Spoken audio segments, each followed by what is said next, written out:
एक माँ जो ढूंढ रही थी अपने खोए हुए बेटे को, अब उसकी बेटी पर मंडरा रहा था खतरा। कौन था वो शख्स जिसने अनिका को पहुंचाया कॉन्फ्रेंस के अंदर, और कौन उड़ा रहा था अनिका के मामा मामी के बुरे दौर का मजाक।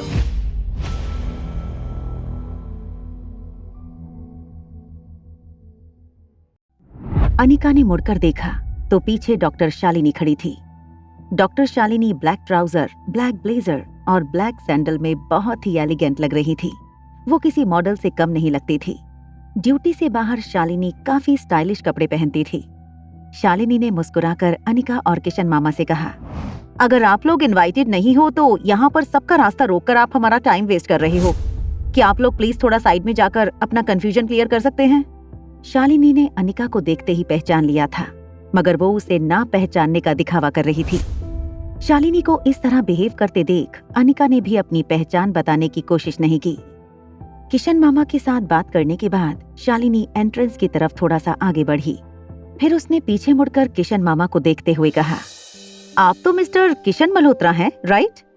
जब आप लोगों को इनविटेशन मिला ही नहीं था तो यहाँ तक आने की क्या जरूरत थी? वैसे बहुत शर्म की बात है, आपकी फार्मेसी की दवाइयाँ मार्केट से वापस भेजी जा रही हैं। मैंने तो यहाँ तक सुना है कि पेशेंट्स दवाइयों को लेने के बाद बहुत सारी कंप्लेंट्स कर रहे हैं। किशन मामा और अंजलि मामी ये बात समझ नहीं पा रहे थे कि आखिर डॉक्टर शालिनी को उनसे क्या दुश्मनी थी। ये कॉन्फ्रेंस मल्होत्रा फार्मेसी के लिए एक आखिरी उम्मीद थी। उन्हें समझ नहीं आ रहा था कि वो क्या करें। मिस्टर किशन मल्होत्रा, चाहे जो भी हो, मैं आपकी बहुत कद्र करती हूँ। मैं आपकी मदद करना चाहूंगी। मैं आपको अंदर हॉल में ले जा सकती हूँ। It will be a great help. अगर आप ऐसा कर सकें तो हम आपके बहुत आभारी होंगे। We will be thankful to you. चलिए आप लोग मेरे साथ। और ये जो लड़की पीछे खड़ी है, क्या वो आपकी असिस्टेंट है? आप चाहे तो उसे भी अपने साथ अंदर ले आइए। डॉक्टर शालिनी की ये बात अंजलि मामी को बिल्कुल अच्छी नहीं लगी थी। अंजलि मामी डॉक्टर शालिनी को कुछ कहने जाएं, उससे पहले अनिका ने किशन मामा से कहा, मिल गया मामा जी। आई एम सो सॉरी, मुझे ढूंढने में इतनी देर लग गई। इतने मेल्स में एक पर्टिकुलर इनविटेशन ढूंढना बहुत मुश्किल हो जाता है। But thanks for your offer. अगर आपको हमसे या मल्होत्रा फार्मेसी से कोई मदद चाहिए हो तो please let us know. In fact हमारी कंपनी में कई वैकेंसी निकलने वाली हैं। अनिका का ऐसा रूप मामा और मामी ने पहली बार देखा था। अनिका को इस तरह शालिनी को मुंह तोड़ जवाब देते हुए देख मामा मामी को अनिका पर प्राउड फील हुआ। रोहित दूर खड़ा ये सब कुछ देख रहा था। रोहित जानता था कि मल्होत्रा परिवार इस वक्त बहुत मुसीबत में थे। रोहित अनिका की की हुई फेवर का बदला भी चुकाना चाहता था। रोहित ने चिराग मेहता से कहा, चिराग, मुझे लगता है हमें कॉन्फ्रेंस हॉल में जाकर देखना चाहिए अंदर क्या हो रहा है। अगर मल्होत्रा फार्मेसी को फिर से खड़ा होने में मैं कोई मदद कर सकूं तो मुझे अच्छा लगेगा। कॉन्फ्रेंस हॉल में लगभग देश की सारी बड़ी मेडिकल कंपनीज और बड़े बड़े डॉक्टर मौजूद थे। अंजलि मामी, किशन मामा और अनिका बिल्कुल पीछे की ओर में बैठे थे।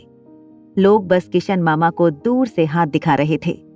ऐसा लग रहा था जैसे पूरी की पूरी मेडिकल कम्युनिटी ने मल्होत्रा परिवार को साइडलाइन कर दिया था। रोहित जैसे ही मल्होत्रा परिवार के नजदीक पहुंचा, उसने अंजलि मामी को अनिका से ये पूछते हुए सुना, अनिका, इनविटेशन तुम्हारे पास कैसे आया? वो मामी, आपको तो पता है ना कि मैंने रोहित मारवा की दादी की ट्रीटमेंट करने में उनकी मदद की थी। मिस्टर मारवा बहुत अच्छे इंसान हैं। उन्होंने मुझे इस मीटिंग के लिए इनविटेशन भेजा था। अगर ऐसी बात थी तो जब हम बाहर मिले तो रोहित ने ये बात तुमसे क्यों नहीं कही? देखिए ना, मिस्टर मारवा इतने बड़े आदमी हैं, खुद ही किसी की हेल्प करते हैं और फिर खुद ही भूल जाते हैं। पीछे खड़े रोहित ने जब ये सुना तो शॉक हो गया। उसे अनिका की ये बात बिल्कुल समझ नहीं आई। रोहित जानता था कि उसने अनिका को कोई इनविटेशन नहीं भेजा था। फिर वो क्यों अपने परिवार से ये कह रही थी कि रोहित ने अनिका की मदद की थी?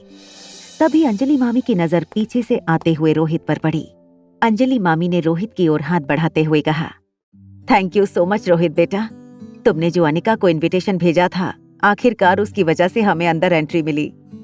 अनिका ने सोचा नहीं था कि ऐसे अचानक रोहित वापस उन लोगों के सामने आ जाएगा। अब उसका झूठ पकड़ा गया था। वो रोहित की आंखों में आंखें मिला नहीं पा रही थी। रोहित कुछ देर के लिए अनिका के रिएक्शन देखता रहा और फिर मुस्कुराकर अंजलि मामी से कहा, you are welcome, you are like my family. Please आप किसी बात के लिए थैंक्स मत कहिए। रोहित बेटा, तुम बैठो यहाँ, तुम लोग बातें करो, मैं अभी थोड़ी देर में आया। किशन मामा को अचानक इस तरह उठकर जाते देख अंजलि मामी हैरान हो गई। किशन मामा की सीट पर बैठकर रोहित अनिका को देखने लगा। रोहित ने अनिका से पूछा, मिस अनिका, क्या आपकी बेटी भी आप जैसी दिखती है? ये सवाल पूछने के बाद रोहित खुद नहीं जान पाया कि आखिर उसने ऐसा सवाल क्यों किया था। सच्चाई ये थी कि रिया के कुछ फीचर्स अनिका जैसे जरूर थे, मगर ज्यादातर रिया की शक्ल रोहित से मिलती थी। अनिका ने रोहित की बात का जवाब देते हुए कहा, मिस्टर मारवा, मुझे ऐसा लगता है कि मेरी बेटी ज्यादा उसके पापा जैसी लगती है। रोहित ने बड़े इंटरेस्ट से अनिका से पूछा, क्या आपके पास आपकी बेटी की कोई फोटो है? अनिका ने सोचा नहीं था रोहित कभी इस तरह उसके साथ बात करेगा। अनिका ने रोहित को हैरानी से देखते हुए कहा, जी हाँ, है। क्या रोहित जान गया था रिया और आर्यन से जुड़े राज को? क्या छिन जाएगी अनिका से उसके जीने की इकलौती वजह भी? क्या डॉक्टर शालिनी से पंगा लेना पड़ेगा भारी? जानने के लिए देखिए अगला एपिसोड सिर्फ पॉकेट एफएम के YouTube चैनल पर। और एक लड़की को देखा तो के सारे एपिसोड्स को सुनने के लिए डिस्क्रिप्शन में दी हुई लिंक से डाउनलोड कीजिए पॉकेट एफएम ऐप।